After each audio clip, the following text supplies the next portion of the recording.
Hi, I'm Diane Fuchs. And I'm Malori Mayer. Welcome to episode number 9 of The Backyard Fence. We're a mom and daughter team bringing you wellness wisdom across the generations. While we're in completely different parts of the country, we have this virtual fence where we meet to chat about many different health topics. We invite you to join us every week at our backyard fence. So Malori, hi. Hi. This podcast is a video. So Yeah. if you're listening, you should head over to YouTube and check it out. Because we will be doing something visual on this episode. So. Yes. Yes. So it's been a few weeks. We actually got to see each other a few weeks ago. So tell me about update everybody on your summer. Yeah, it's been a good summer, pretty much coming to a close, and it's finally starting to get a little cooler. Like the past couple of days, I'm like, yay, fall! Except it's like still in the 90s. So. Yeah. Oh yeah, that's how it is here. Yeah, but it's like I feel a twin. Yeah, it's so much cooler. I'm gonna go to Hobby Lobby and buy decorations. So yeah, we did. Let's see, like 2-3 weeks ago, we were in Prince Edward Island, which was so amazing. It's actually been a childhood dream of mine to go to Prince Edward Island, and that's in Canada. So it's on the eastern shore, and it's in the what they call the Maritimes, so like Nova Scotia, New Brunswick, and then you cross over to Prince Edward Island. And it was just lovely. We rented a house there, an Airbnb, which Mama found it. That was the first time I'd ever done anything like that, and it worked out really well. Yeah. So we were on the island for about a week and got to do some fun stuff like go to the beach, go bike riding around Charlottetown, which is the capital of Prince Edward Island. What else? I mean, we relaxed. We slept. Kayaking and paddleboarding. Yeah, I've been wanting to do paddleboarding because other family members who live in Florida do it, and it just sounded so fun. And so it's actually kind of hard. Like it's a really good workout. It's good for your core and like upper body. So that was fun. Yeah, I guess you can talk a little more about it on your thing, but that was nice. And so there was that, got to relax, but I also have been working at the VA hospital here in my town as a student nurse. So it's kind of like a residency, I guess. And it's been really, really awesome. It's been so rewarding working with the veterans. And I'm finding like that's really where I want to go after I graduate. You know, I don't know how long I'll want to do that, but it's like that's where my heart's at right now. Mm-hmm. And it's been wonderful to just interact with them and try to make their lives better and take care of them. So loving that. And school started so last week. So my second week of my second semester, and it's like the class ahead of us said, it doesn't get easier, but it gets better. So I'm starting to understand what they mean. So the material is getting harder, but the schedule isn't as crazy. Like only have one day where I have to be there at 9 a.m. Just even after just one semester of being in the school. Yeah, I mean, I think we're all really scarred, like emotionally scarred from just like the difficulty of fundamentals in nursing. Like if you are a nurse or you're in nursing school, like you get exactly what I'm talking about, because it's a whole different way of thinking. The tests are different, and I think I'm starting to get the feeling that some teachers intentionally freak you out. Because they're trying to weed out the I don't know. bad ones. I loved our fundamentals teacher. She was great. But we were just all so uptight all the time. We're all very type A people. But I guess that's good. Like we'll be good nurses. We'll be very conscientious. But I'm loving it. It's been a good school year so far. Yeah. Yeah, you need a conscientious nurse. You don't want to have some nurse go, no, wait a minute, did I give you that? Or, yeah, no. You have to log everything anyway, right? So you do. And it's, yeah, I mean, that stuff happens. It makes everyone, like, pretty much every nurse is going to make a med error at some point in their career, and probably more than one. Just hopefully it's just like with ibuprofen or something. Yeah. Not some horrible drug. Right. So, you always have to be on your toes. But how about your update? Well, again, the amazing summer vacation in PEI. It was actually Zachary's idea to do this, because he says as a family we had never really gone on vacation together. Yeah. That wasn't to either, visit family or go to a conference or go to a music institute, something like that. So he said he really wanted to do something where we just went to go somewhere and do something. So unfortunately it wasn't with everybody, because Jordan and his new wife did not get to come, but it was still nice, just the five of us. So that was a pretty amazing time. It laid back, it's not that it was like, just like one exciting thing after another. No, nothing like that. I mean, it's just, I guess the idea really is to be all together in one place and doing some fun things. Yeah. So I think we accomplished that. And then, Abby went back to school just last Friday. And so now we're just readjusting back to empty nester status. Because this is really the first time that you're like truly empty nesters, because Jordan only got married in May. And so that's after. That's true. Yeah. He and Abby were at school at the same time. Yeah. Fall, a year ago, Jordan went back to school in Indiana. Abby went back to school in Florida. Right. So we were kind of empty nester while they were at school, but then Jordan graduated, came home and lived with us till he got married. Mm-hmm. So yeah, second semester we weren't really empty nesters. Well, I guess technically, if you want to get technical, you're not totally empty nesters, because Abby still lives at home. Well, yeah. Not at school. So. Yeah. We're the empty nester day-to-day life right now. Right. Essentially. Yeah. It's essential empty nester. Essentially. So, yeah. All right. So, your update. That's it. That's it for me on the update. Okay. All right. Well, for our segment, the Did You Hear Health in the News, which I keep saying like it's like morphing into not.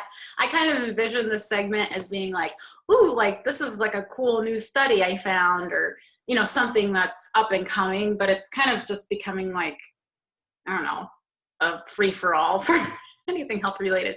Which is why we took that picture in PEI of we saw this white picket fence that we said, oh, wouldn't that be great? We should take some pictures of us for our backyard fence picture. And so we did, and we should post that one of us. Did you hear? Actually, that was at Anne of Green Gables. If anyone is an Anne Shirley fan, the Anne Green Gables series by Lucy Maud Montgomery, that's where that picture was taken. So that's yes.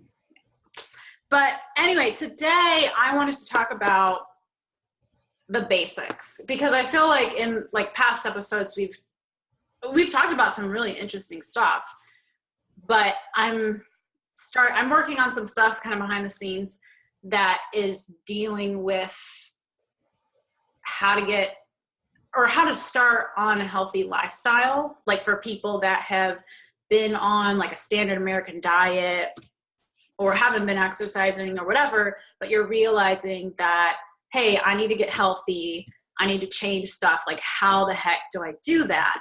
And if I've been trying, and that was me at one point, I mean, it was both of us at one point. Mm-hmm. So I'm trying to get back to remembering what it was like to change, because I'm working on some cool stuff. So, but I wanted to talk about some things about like, where do you start and like, how do you start? And I think it's kind of a unique stance or way to look at it. I really haven't seen anybody else come at it from this angle. But I think there's a lot of value in starting off thinking about not like a list of foods that I can and can't eat, or getting on some kind of regimen or whatever. Like that can happen eventually. But I think where you really should start is self-reflection and looking at your strengths. Like, what are my strengths? Like in general, not necessarily health related, but you know, am I compassionate? Am I a hard worker? Am I like, whatever your positive attributes are, what are you doing well already? Mm-hmm. So like, maybe you want to get your diet and your nutrition dialed in, but maybe you work out on a daily basis. So like, you're already doing that, and that's great. And then like, what are your life goals? Because the reason, and this might not seem like it ties into health, but it really does. Because if you have life goals, if there's things that you want to do in your life, but you're not healthy, you're not going to reach them. You know, you're going to be inhibited in some way, or maybe you just won't ever get to them.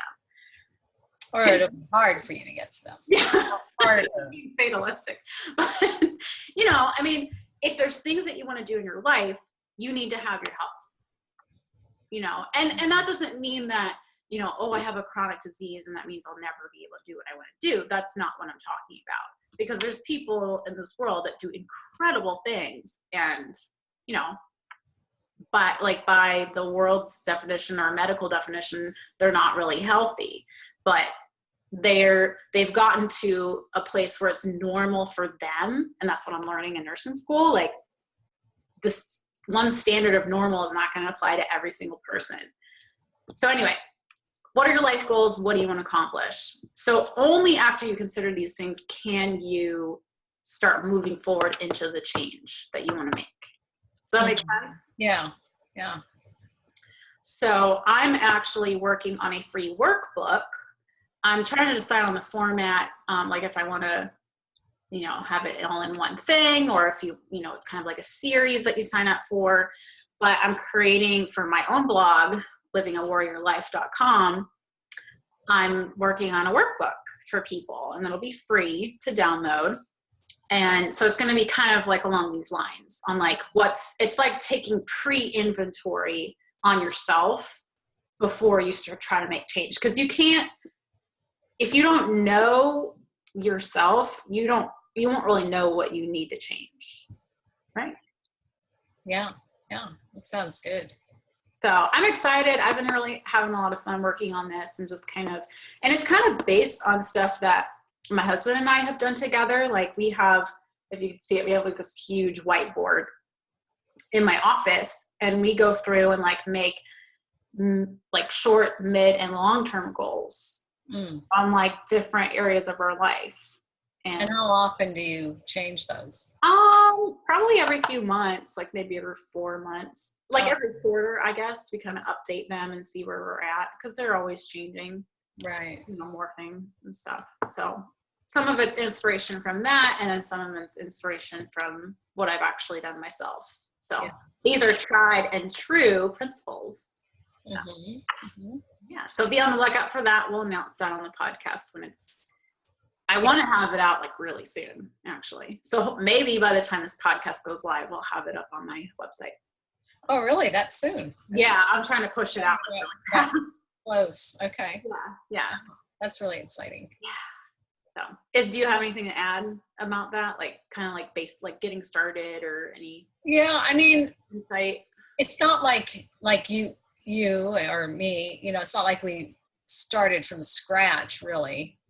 Because I mean, I always tried to raise you, and your siblings in a healthy way. I think that as time went on, we kind of devolved instead of evolved. But in the beginning, you didn't have any sugar whatsoever, and I was making my own bread and all that stuff. Of course, now.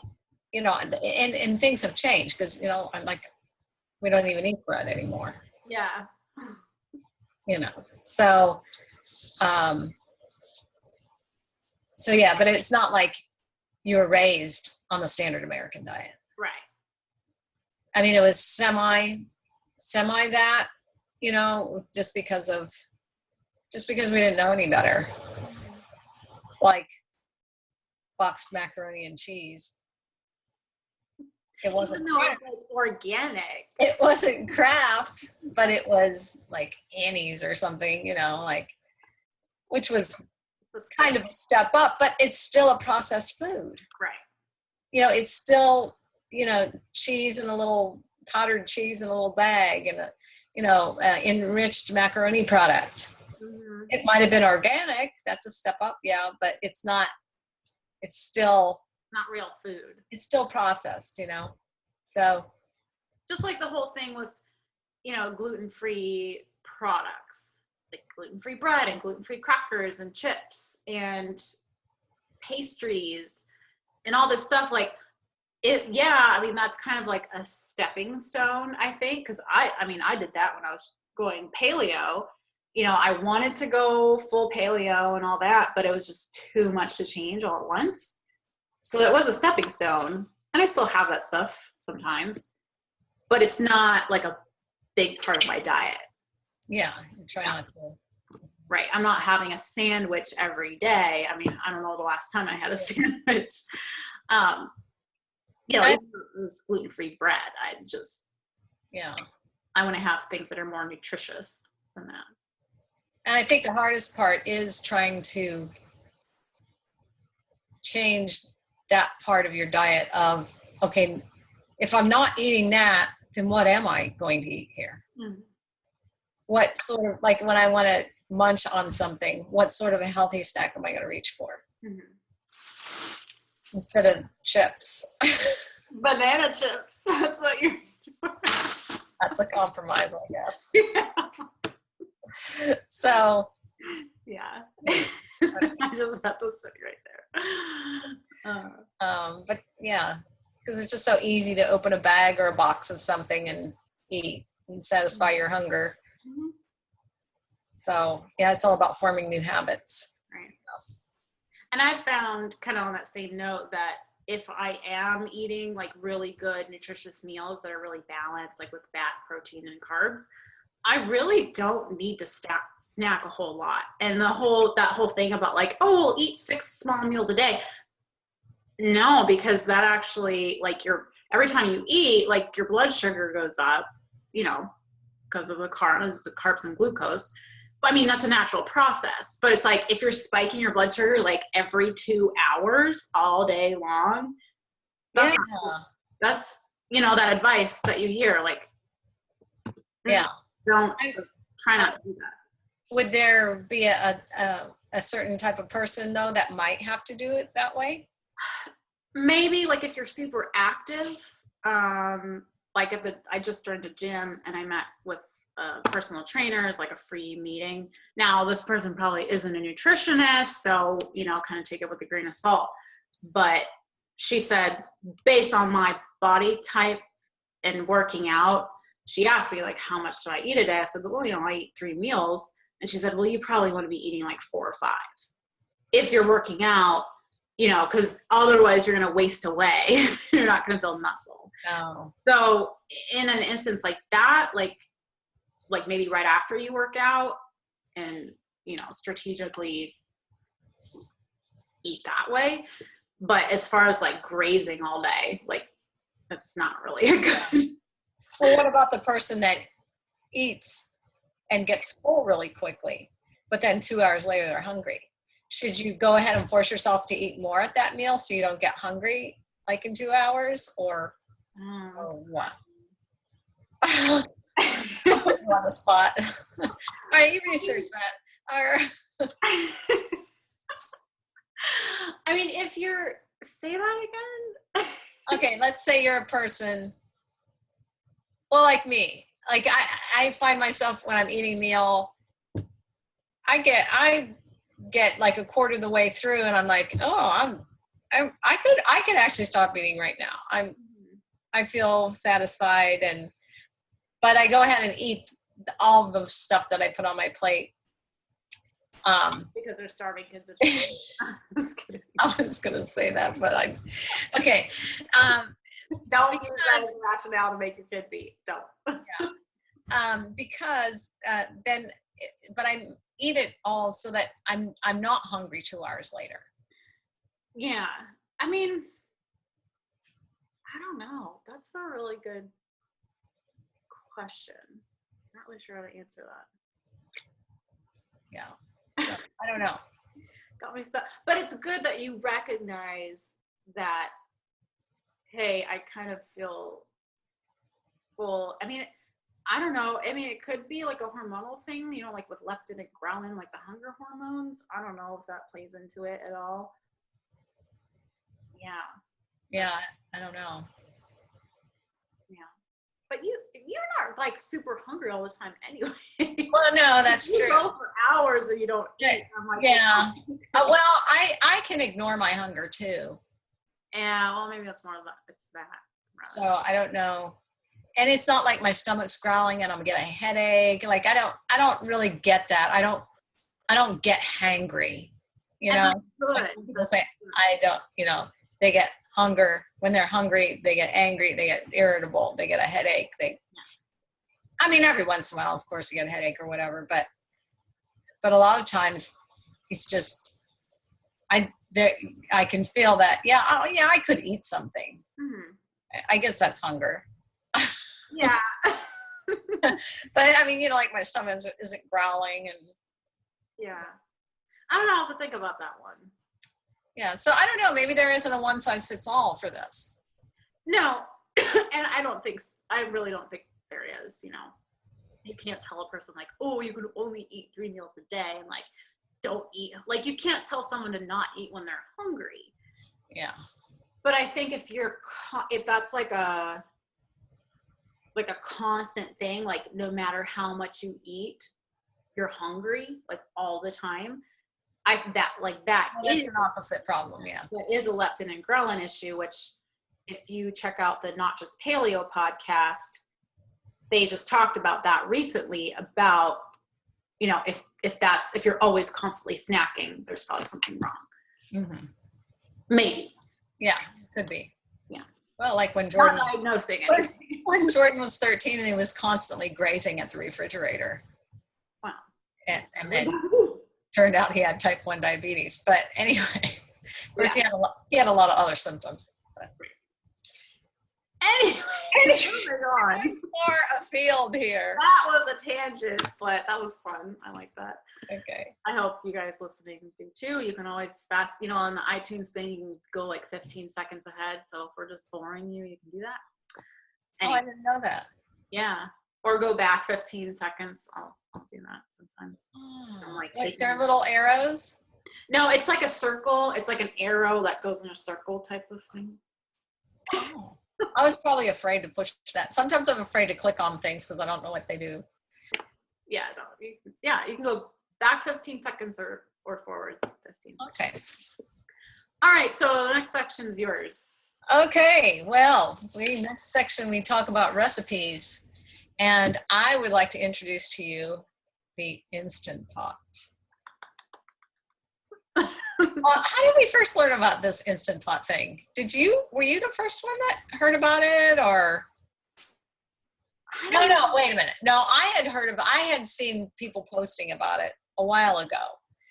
And I thought, I know what it was. It was a blog post about making hard-boiled eggs in the Instant Pot and how easy it was to make hard-boiled eggs. I haven't tried that yet. And, anyway, and I thought, well, what's this Instant Pot thing? I looked a little about it and I thought, well, I don't need another appliance. I mean, slow cooker, I got, a crock pot, whatever. And then you saw, right? You saw that or was it me? I don't know what you're about to say.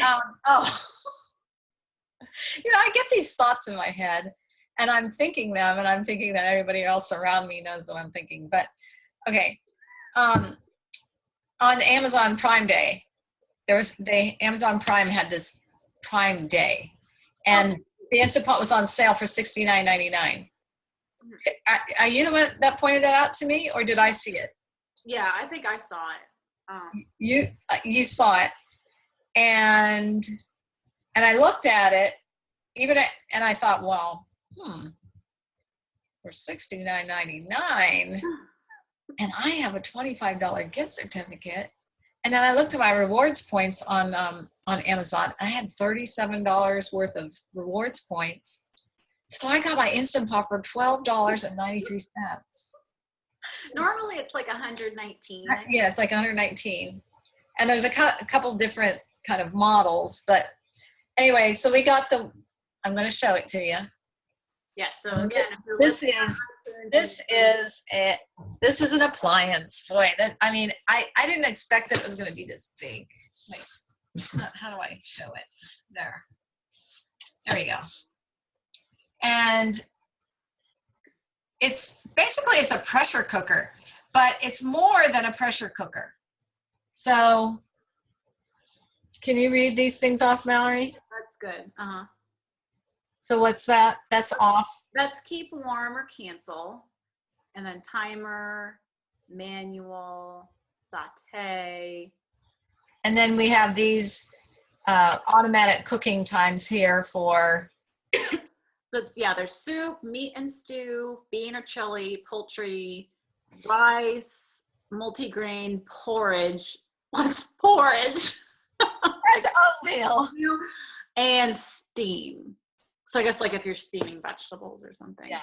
And then there's yogurt on this model, and then adjust. So like I think that adjusts the pressure. Oh no. No, that adjusts. Well, it depends on what you push. And then what is this? Pressure. Okay, that adjusts the pressure. Yeah. So anyway, I don't have any type of pressure cooker whatsoever, and so I wasn't really familiar with pressure cooking at all. But this is the lid, and then this is the little thing that, like, when you're doing pressure cooking, you put it here, and then when you want to release the steam, you put it there. If you're doing a quick release, and then this little thing here pops up when it comes under pressure. I'm smelling the last thing that I cooked in here, which was rice. And then it's got this sealing ring in here that you have to always make sure that it's clean and properly seated around this this metal rim. And then this thing you can take off to clean and whatnot. So here's the cord, and then it comes with a little plastic measuring cup, and then this is a condenser. This catches some of the condensation.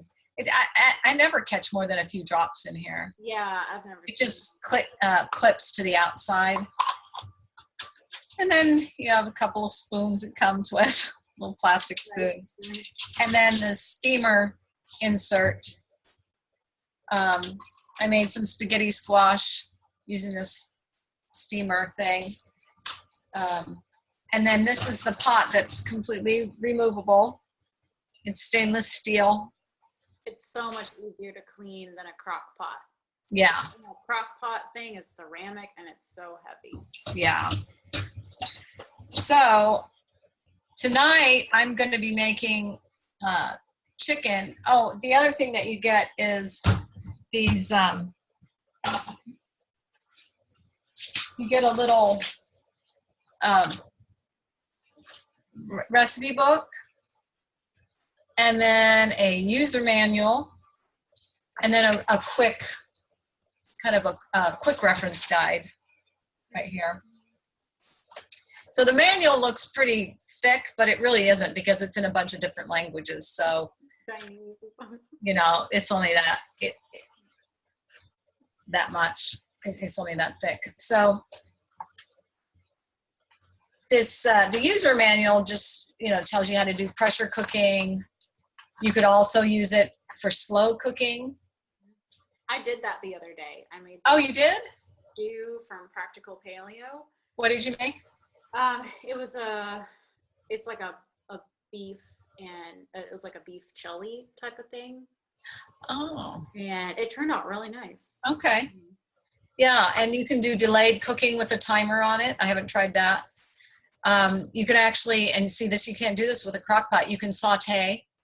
So if you need to brown, like it, a lot of times for a crock pot meal, especially if you're doing ground beef, you have to cook the ground beef before you put it in there. So you can actually just saute the ground beef in here and then put the other ingredients in. So, or, if you want to brown chicken or whatever. So the sauteing function is nice. And then when it's done cooking, it automatically goes into a warming mode. So it keeps your meal warm. I've made yogurt in it, just right in the pot. I made yogurt. I also want to try putting the yogurt in cups, like little glass mason jars, or even like quart jars or something. I don't know how many. I don't know. I have to see if quart jars will fit in there, but I want to try doing that. You use the steamer insert to do it and put some water in there to make it that way. Oh, that's cool. So yeah, and then you can make jiuniang. I don't know if that's how you say that. Jiuniang. It's a fermented glutinous rice. I've never heard of that, and I don't know if I'll ever make that. But I think it comes out. So I think this pot is manufactured, I don't know, I think China, right? China or Japan, and so in the recipe book, they do have a lot of types of recipes that we would not be familiar with, but they look good. I'd like to try them.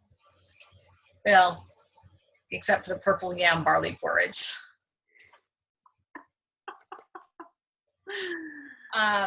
But tonight I'm going to be making Ligurian lemon chicken, and I'm going to do a Facebook Live on it. I've been doing some Facebook Live videos to show people how to use the Instant Pot, because some people are kind of afraid of pressure cooking and they don't really know what to do. So I've been trying to make these helpful videos, and they're just fun to make. I feel like I'm standing in the kitchen and so I have a friend over or something that's watching me cook.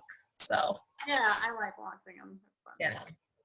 So I have a whole chicken cut up that I'm marinating in the refrigerator right now, and then I'm going to cook it. The last thing I made was jasmine rice in there. That turned out so good. I mean, it was. The time before that, I just made the jasmine rice, the way I normally make rice. In a pan, and it actually turned out better in the Instant Pot. It was just, I don't know, it was like the right amount of stickiness, but yet it wasn't mushy. Yeah. Like the one when I made it in the pan, it was kind of mushy. I don't know. So yeah, I'm really liking mine. So I've made yogurt and tons of chicken and. Yeah, when you want to make something quickly,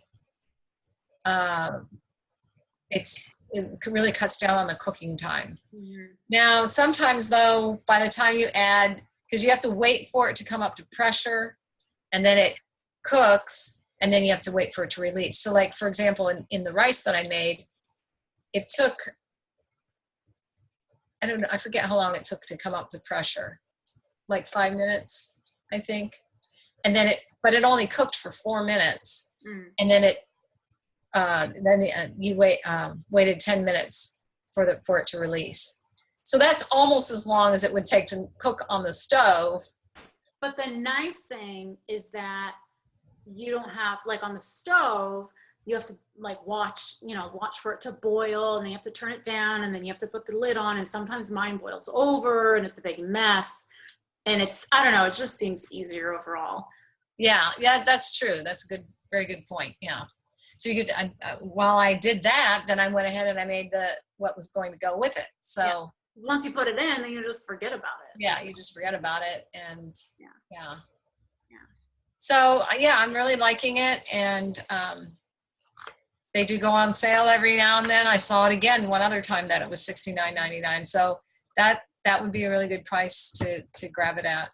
So, and the other one is like a 7 function one. This is like a 6 function. There's the one that just went on sale like a week or two ago didn't have a yogurt function. So, you know, if you weren't interested in that, you know, that would be a good deal. But yeah. So yes, it's a programmable electric pressure cooker, they call it. So, all right. So the oil we're going to talk about today is eucalyptus. Garden. Oh, garden. All right, hurry up. Tell me what's in your garden. Well, not much because most of it's died. Oh. I mean, Daddy told me, I told Daddy that one of my tomato plants is really yellow and he said it needs more fertilizer. So I just did that yesterday. I did get this new plant from the farmer's market and it's called Bed of Nails. It's really interesting. The guy told me that it's like in the same family as tomato and it produces these fruits. I don't know how big, he said the size will kind of vary because it's not like a super cultivated plant. And it's called Bed of Nails because there's these little spikes, these little nails that come out on the stems, and the leaves are kind of furry. Like actually the leaves do, and they produce these fruits that he said are kind of citrusy tasting.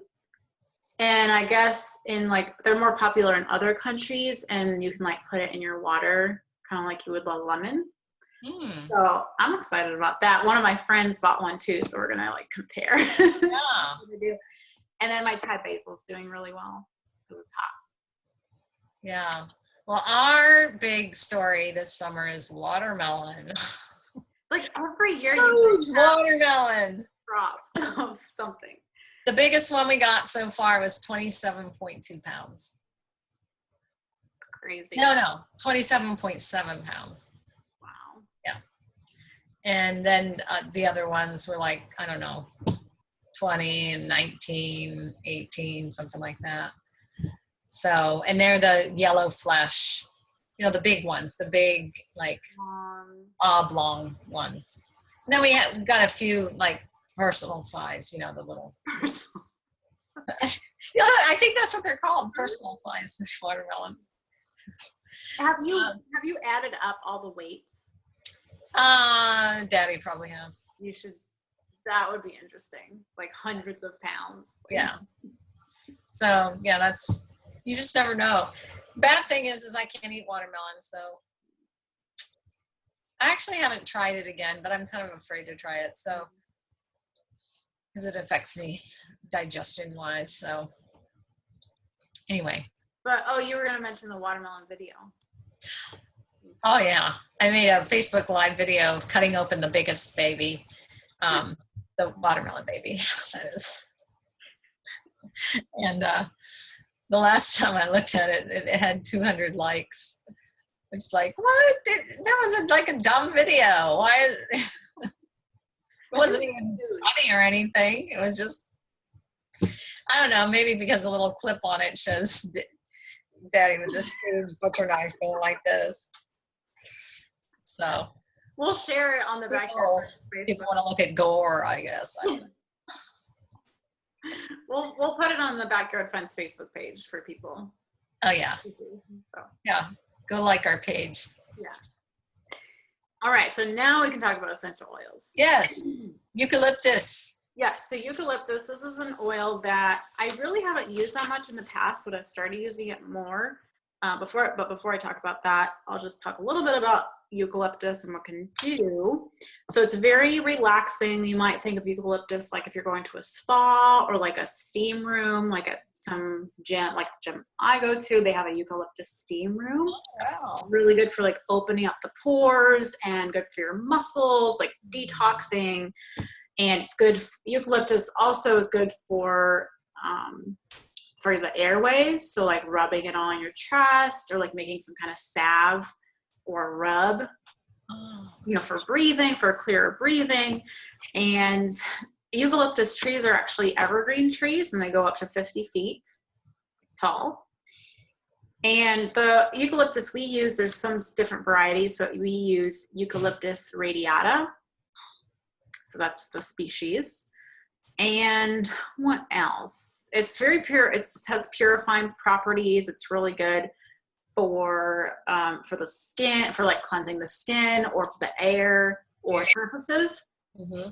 And my phone must have thought I said Siri because it's what did you say?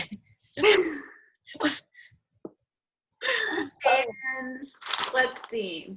So studies have shown that it helps in relieving tension. You know, so if you're feeling kind of tight, you could rub it on your muscles. Rub it like this and put it like this. Kind of massage. You could even like bring it to a massage and have them use it on you. And it's also found in things like mouth rinses and toothpaste. Good for the breath. So the way I've been using it is creating my own eucalyptus steamer at home. So nice. So I just keep the bottle. I think like next time I place an essential oil order, I'm going to like buy a lot of bottles of eucalyptus. A lot of bottles. Yeah, because what I do is I'll turn the shower on, like warm up, let it warm up, and then get in the shower and have the bottle right in there. So remember. And I'll drop like anywhere from like 5 to 15 drops of eucalyptus on the shower, like where it's hitting the floor. Oh, okay. And you can like, and then you step into the water and you're like breathing it in. It's so nice. But you do that after it's already hot and it's hitting the, not before. Right. Yeah. You want to wait till it's warm so then the steam can rise. What if you don't take a hot shower? Huh? What if your shower isn't that hot? Well, I mean, you shouldn't be taking a scorching shower. Like, I don't even know if my shower is like what you say, steamy. Because it makes me itch if it's too hot. Okay. I mean, it doesn't have to be steaming. But I'll just have to try it. I'll see. And it's kind of like that's our diffuser recipe of the day, is just using it in the shower, because that's a natural diffusing, you know, the water, you know, it'll be in the water particles and, you know, even if it's not steaming, there's little particles of water in the air. So you don't even have, in order to use an oil aromatically, you don't even need a diffuser. I mean, I recommend having several, but home. But if you want to use it in other ways, this is one way to do it. So you can have your own little spa in your home. Yes. And I've also heard that, which I have yet to try this, but combining it with lemon and peppermint, you know, eucalyptus, lemon, and peppermint with some water and a spray bottle is a good cleaner. Mm-hmm. Yeah. I think last time I made my hand soap, it's like a foaming hand pump. I think I added a little bit of eucalyptus. Oh, okay. Yeah. Tip of the day. So yeah, that's what we have for you guys today. And we're kind of all over the place, but that's all right. Because we haven't recorded in a while, so we're have lots to talk about. We're going to try to get back on a regular schedule of recordings so that you guys can have some cool tips. And, you know, as we go along, I think, you know, maybe we could talk about things that are relevant to the season, you know, where fall is coming up. And so there's all sorts of fun stuff for fall, different recipes and new things coming into season with this season. Like ragweed. Yeah. I really want to go apple picking this fall. Mm. There's apparently a place here in North Carolina kind of close that you can do that. So yeah. Anyway, that's all I have for today, but go check out the backyardfence.org. And for the show notes, you can email us at podcast@thebackyardfence.org, and also go like the Facebook page. You can just type into Facebook the Backyard Fence, and we'll have that watermelon video. So that'll be fun. Okay. And again, if you're listening to this on iTunes, head over to YouTube, check out our YouTube channel, subscribe to it so you can get notifications on when we post a video. I really like doing the video thing, especially if we have stuff to show people. Yeah. I think it's more instructive. But then we have to look nice. Yeah. We just can't come in our PJs. Yeah.